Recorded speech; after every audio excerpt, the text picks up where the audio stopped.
شروع اللہ کا نام لے کر جو بڑا مہربان نہایت رحم والا ہے۔ صاد، قسم ہے قرآن کی جو نصیحت سے پر ہے کہ تم حق پر ہو، مگر جو لوگ کافر ہیں وہ غرور اور مخالفت میں پڑے ہیں۔ ہم نے ان سے پہلے بہت سی امتوں کو ہلاک کر دیا تو وہ عذاب کے وقت لگے فریاد کرنے، اور وہ چھٹکارے کا وقت نہیں تھا۔ اور انہوں نے تعجب کیا کہ ان کے پاس انہی میں سے ایک خبردار کرنے والا آیا، اور کافر کہنے لگے کہ یہ تو جادوگر ہے جھوٹا، کیا اس نے اتنے معبودوں کی جگہ ایک ہی معبود قرار دے دیا؟ یہ تو بڑی عجیب بات ہے۔ اور ان میں جو معزز تھے وہ چل کھڑے ہوئے اور بولے کہ چلو اور اپنے معبودوں کی پوجا پر قائم رہو، بے شک یہ ایسی بات ہے جس میں کوئی خاص غرض ہے۔ یہ بات کسی دوسرے مذہب میں ہم نے کبھی سنی ہی نہیں، یہ تو بالکل گھڑی ہوئی بات ہے۔ کیا ہم سب میں سے اسی پر نصیحت کی کتاب اتری ہے؟ اصل بات یہ ہے کہ یہ لوگ میری نصیحت کی طرف سے شک میں ہیں، بلکہ انہوں نے ابھی میرے عذاب کا مزہ نہیں چکھا۔ کیا ان کے پاس تمہارے پروردگار کی رحمت کے خزانے ہیں جو غالب ہے، سب کچھ عطا کرنے والا ہے؟ یا آسمانوں اور زمین اور جو کچھ ان میں ہے ان سب پر انہی کی حکومت ہے؟ تو چاہیے کہ رسیاں تان کر آسمانوں پر چڑھ جائیں۔ یہاں شکست کھائے ہوئے گروہوں میں سے یہ بھی ایک لشکر ہے۔ ان سے پہلے نوح کی قوم اور عاد اور میخوں والا فرعون بھی جھٹلا چکے ہیں، اور سمود اور لوط کی قوم اور بن کے رہنے والے بھی، یہی وہ شکست خوردہ گروہ ہیں۔ ان سب نے پیغمبروں کو جھٹلایا تو میرا عذاب ان پر آ واقع ہوا، اور یہ لوگ تو صرف ایک زور کی آواز کا جس میں شروع ہونے کے بعد کچھ وقفہ نہیں ہوگا انتظار کرتے ہیں، اور کہتے ہیں کہ اے ہمارے پروردگار، ہم کو ہمارا حصہ جلدی سے حساب کے دن سے پہلے ہی دے دے۔ اے پیغمبر صلی اللہ علیہ وآلہ وسلم، یہ جو کچھ کہتے ہیں اس پر صبر کرو، اور ہمارے بندے داؤد کو یاد کرو جو صاحب قوت تھے، بے شک وہ رجوع کرنے والے تھے۔ ہم نے پہاڑوں کو ان کے زیر فرمان کر دیا تھا کہ صبح و شام ان کے ساتھ تسبیح کرتے تھے، اور پرندوں کو بھی کہ وہ جمع رہتے تھے، ہر ایک ان کے آگے رجوع رہتا تھا۔ اور ہم نے ان کی بادشاہی کو مستحکم کیا اور ان کو حکمت اور فیصلہ کن خطابت عطا فرمائی۔ اور اے نبی صلی اللہ علیہ وآلہ وسلم، کیا تمہارے پاس ان جھگڑنے والوں کی بھی خبر آئی ہے جب وہ دیوار پھاند کر اندر داخل ہوئے؟ جس وقت وہ داؤد کے پاس آئے تو وہ ان سے گھبرا گئے۔ انہوں نے کہا کہ خوف نہ کیجیے، ہم دونوں کا ایک مقدمہ ہے کہ ہم میں سے ایک نے دوسرے پر زیادتی کی ہے، تو آپ ہم میں انصاف سے فیصلہ کر دیجئے اور بے انصافی نہ کیجیے گا، اور ہم کو سیدھا راستہ دکھا دیجئے۔ بات یہ ہے کہ یہ میرا بھائی ہے، اس کے ہاں 99 دمبیاں ہیں اور میرے پاس ایک دمبی ہے۔ یہ کہتا ہے کہ یہ بھی میرے حوالے کر دے، اور گفتگو میں مجھ پر حاوی ہو رہا ہے۔ انہوں نے کہا کہ یہ جو تیری دمبی مانگتا ہے کہ اپنی دمبیوں میں ملا لے، بے شک تجھ پر ظلم کرتا ہے، اور اکثر شریک ایک دوسرے پر زیادتی ہی کیا کرتے ہیں۔ ہاں، جو ایمان لائے اور عمل نیک کرتے رہے، اور ایسے لوگ بہت کم ہیں۔ اور داؤد نے خیال کیا کہ اس واقعے سے ہم نے ان کو آزمایا ہے، تو انہوں نے اپنے پروردگار سے مغفرت مانگی اور جھک کر سجدے میں گر پڑے اور اللہ کی طرف رجوع کیا۔ چونکہ آیت سجدہ تلاوت کی گئی ہے، لہذا سامعین پر سجدہ واجب ہے۔ تو ہم نے ان کو بخش دیا، اور بے شک ان کے لیے ہمارے ہاں قرب اور عمدہ مقام ہے۔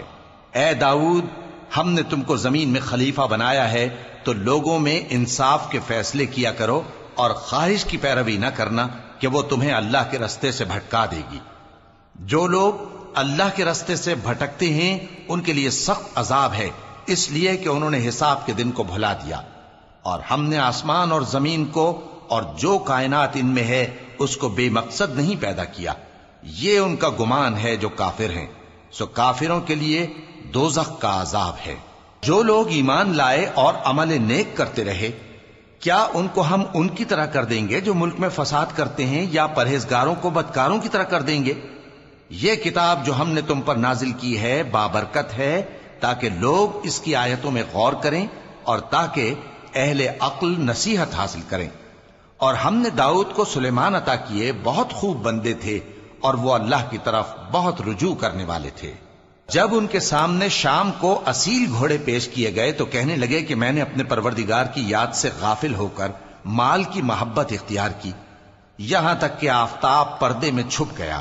بولے کہ ان کو میرے پاس واپس لاؤ، پھر ان کی ٹانگوں اور گردنوں پر ہاتھ پھیرنے لگے، اور ہم نے سلیمان کی آزمائش کی اور ان کے تخت پر ایک دھڑ سا ڈال دیا۔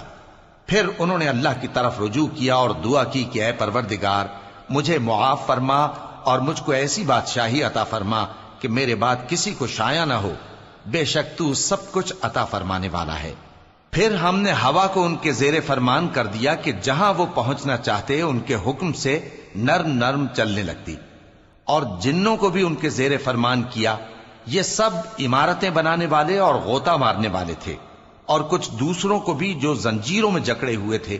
ہم نے کہا یہ ہماری بخشش ہے، چاہو تو احسان کرو یا رکھ چھوڑو، تم سے کچھ حساب نہیں ہے، اور بے شک ان کے لیے ہمارے ہاں قرب اور عمدہ ٹھکانہ ہے۔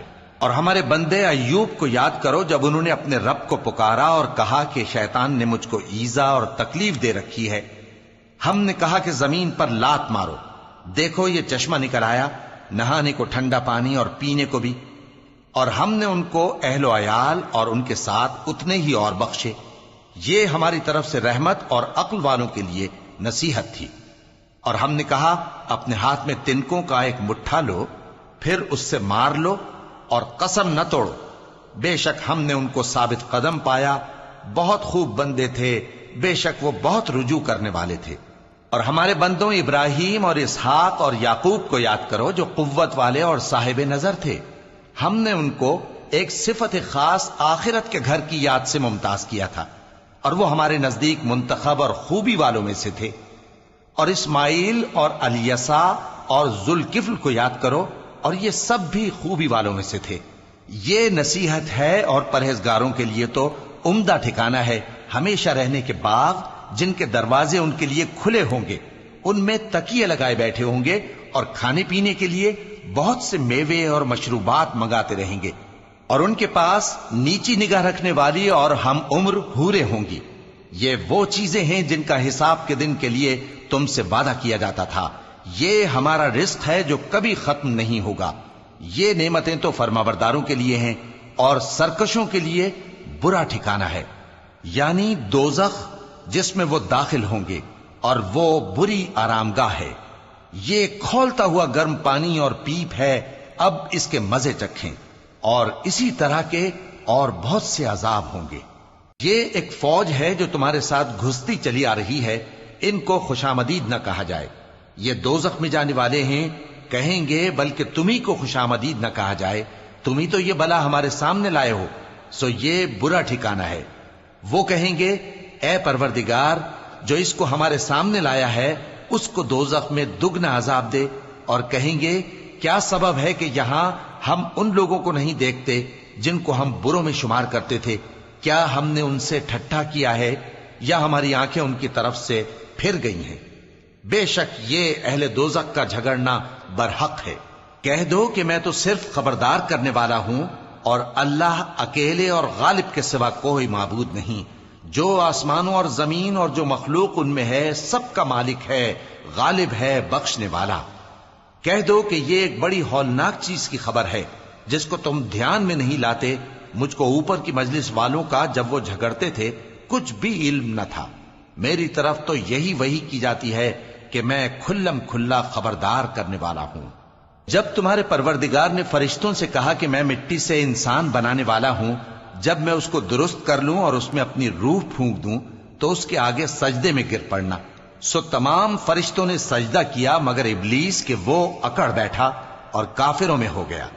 اللہ نے فرمایا کہ اے ابلیس، جس شخص کو میں نے اپنے ہاتھوں سے بنایا اس کے آگے سجدہ کرنے سے تجھے کس چیز نے منع کیا؟ کیا تو غرور میں آ گیا یا اونچے درجے والوں میں تھا؟ بولا کہ میں اس سے بہتر ہوں کہ تو نے مجھ کو آگ سے پیدا کیا اور اسے مٹی سے بنایا۔ فرمایا بس یہاں سے نکل جا، تو مردود ہے اور تجھ پر قیامت کے دن تک میری لعنت پڑتی رہے گی۔ کہنے لگا کہ میرے پروردگار، اچھا تو مجھے اس روز تک کہ لوگ اٹھائے جائیں مہلت دے۔ فرمایا کہ تجھ کو مہلت دی جاتی ہے اس روز تک جس کا وقت مقرر ہے۔